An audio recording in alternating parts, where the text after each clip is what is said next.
जय माता दी दोस्तों। वर्ल्ड बेस्ट मैजिक में आपका हार्दिक स्वागत है। कैसे हैं आप सब? ये बताने के लिए कमेंट बॉक्स में जय माता दी ज़रूर लिखें।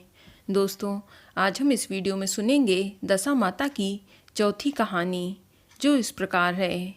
एक साहूकार था। उसके परिवार में 5 पुत्र और उनकी बहुएं तथा एक पुत्री थी।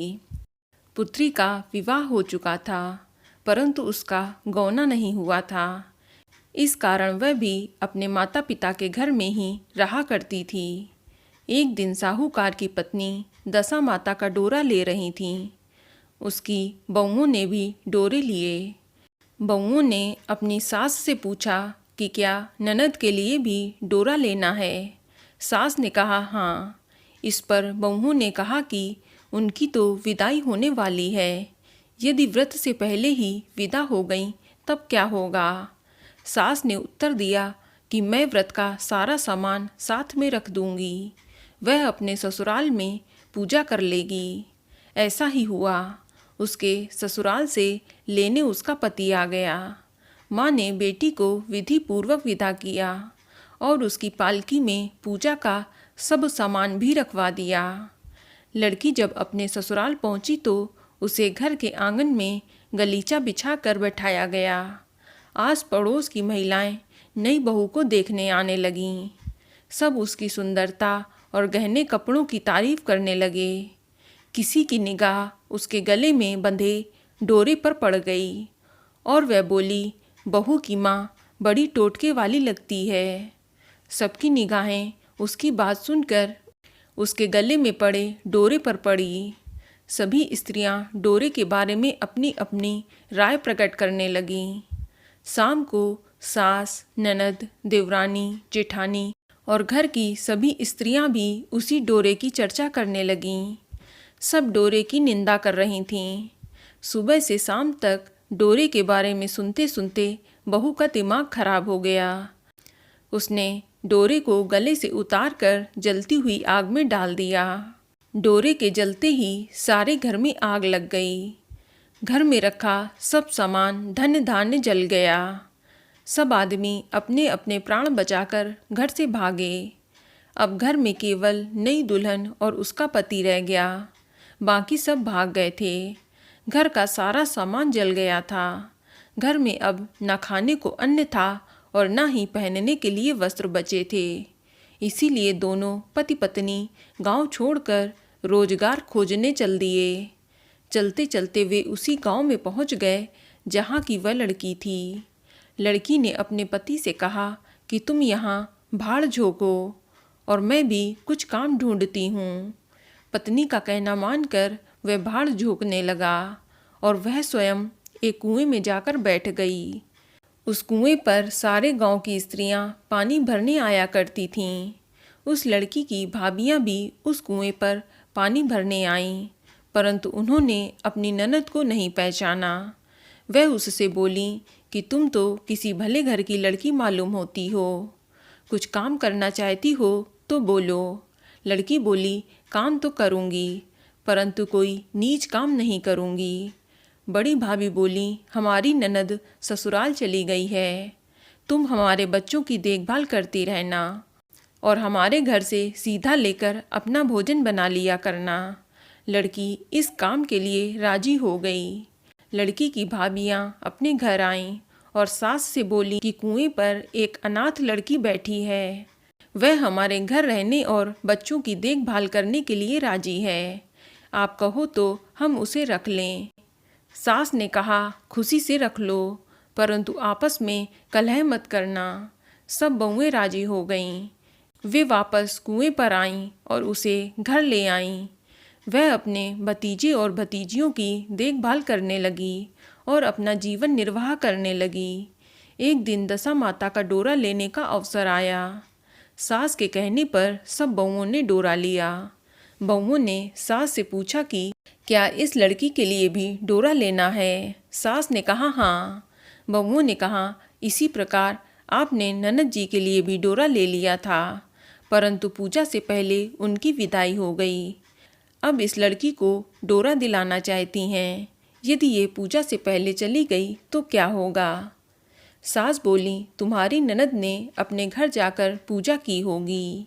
ये लड़की पूजा होने तक इसी घर में रहेगी तो अपने आप पूजा में शामिल हो जाएगी, और यदि कहीं चली गई तो वह वहाँ पर पूजा कर लेगी। सर्वसम्मति से लड़की ने भी दशा माता का डोरा ले लिया। 9 दिन तक वह दशा माता की कहानी तथा व्रत पूजन में शामिल होती रही। 10वें दिन लड़की की माता और बहुओं ने सर से स्नान किया और घर में चौक लगाया तथा पूजन की तैयारी करने लगीं। लड़की बहुओं से बोली कि यदि कोई पुराना कपड़ा मिल जाए तो मैं भी स्नान कर लूं। बहुओं ने अपनी सास से पूछकर अपनी ननद की साड़ी उस लड़की को दे दी। अपनी पुरानी साड़ी लेकर वह स्नान करने गई। उसने सर से स्नान करके साड़ी पहनी और घर आ गई। घर पर पूजा आरंभ हो गई। वह जैसे ही पूजा के पास आकर बैठी तो बहुओं ने कहा कि ये तो हमारी ननद जैसी लग रही है। इस पर सास ने नाराज होकर कहा, तुम्हारे मन में जो आता है वह बोलती रहती हो। पूजा के समय भी चुपचाप नहीं बैठा जाता है। चुप रहो, मुझे कथा कह लेने दो। तुम्हारी बातों से कथा में विघ्न पड़ रहा है। बहुएं चुप हो गईं। घर की सब स्त्रियों ने पारण किया, लड़की ने भी पारण किया। इसके बाद स्त्रियां एक दूसरे का सर गूंथने लगीं। एक ने लड़की का सर गूंथना शुरू किया। वह बोली कि जैसी गूंथ सिर में है वैसी गूंथ हमारी ननद के सिर में थी। सास नाराज होकर बोली, तुम मेरी बेटी की तुलना इससे क्यों कर रही हो। सास ने बहू को तो डांट दिया, परंतु उसकी बात मन में ही घर कर गई। उसने लड़की से कहा, आज रात मेरे पास सोना। रात को जब बहुएं सो गईं तो उसने लड़की से पूछा, तुम्हारे पीहर में कभी कोई था।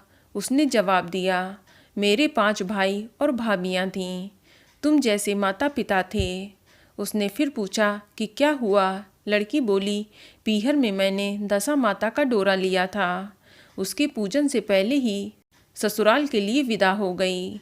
ससुराल में पहुंचकर मेरे गले में पड़े डोरे को देखकर वहाँ की स्त्रियां हंसी उड़ाने लगीं। तब मैंने उस डोरे को आग में डाल दिया। उस डोरे के साथ सारा घर जलकर भस्म हो गया और सभी लोग घर से भाग गए। हम दोनों भागकर इस गांव में आ गए। उसकी माँ ने पूछा कि तुम्हारा पति कहाँ है। लड़की ने कहा कि वह भड़बूजे के यहाँ भाड़ झोंक रहे हैं। दशा माता के प्रकोप से हमारी ये हालत हो गई। वह समझ गई कि ये लड़की कोई और नहीं उनकी ही बेटी है। तब उसने अपने 5 बेटों को बुलाकर कहा कि ये तुम्हारी छोटी बहन ही है। सवेरे होते ही माता के कहने पर 5 भाई बड़बूजे के यहाँ से अपने बहनोई को लेकर आए। उन्होंने उसको स्नान कराया और उत्तम वस्त्र पहना दिए। कपड़े पहनकर वह सुंदर साहूकार दिखाई देने लगा। वह कुछ दिन ससुराल रहकर अपने घर चला गया। घर पहुंचकर उसने देखा कि सब लोग पहले की तरह सुखपूर्वक रह रहे हैं। इसके बाद वह अपने ससुराल आया और अपनी पत्नी को विदा कराकर घर ले गया। वह अपनी दशा पर विचार करती हुई जा रही थी कि मार्ग में एक नदी पड़ी। उस नदी में स्नान करके अप्सराएं दशा माता का डोरा ले रही थीं। उनके पास एक डोरा बच गया था। वह अप्सराएं बोलीं कि यदि इस डोली में कोई उच्च वर्ग की स्त्री हो तो उसे ये डोरा दे दो। उन्होंने डोली के पास जाकर पता किया तो वह डोरा उस लड़की को दे दिया। जब लड़की अपनी ससुराल पहुंचती है तो सास थाल सजाए, ननद कलश लिए और देवरानी और जेठानी अन्य मांगलिक वस्तुएं लिए उसका स्वागत करने के लिए खड़ी थीं। नेक दस्तूर हो जाने के बाद लड़की को आसन पर बैठाया गया। आसन पर बैठने के बाद लड़की ने कहा कि आप लोगों ने पहली बार दशा माता के डोरे के लिए अपशब्द कहे थे, जिसका फल ये हुआ कि घर के सब लोग बिछुड़ गए और घर का धन धान्य जलकर स्वाहा हो गया। बड़ी मुसीबतें उठाने के बाद अब अच्छे दिन आए हैं। अब आप में से कोई भी मेरे दशा माता की डोरे की निंदा करने की भूल ना करे।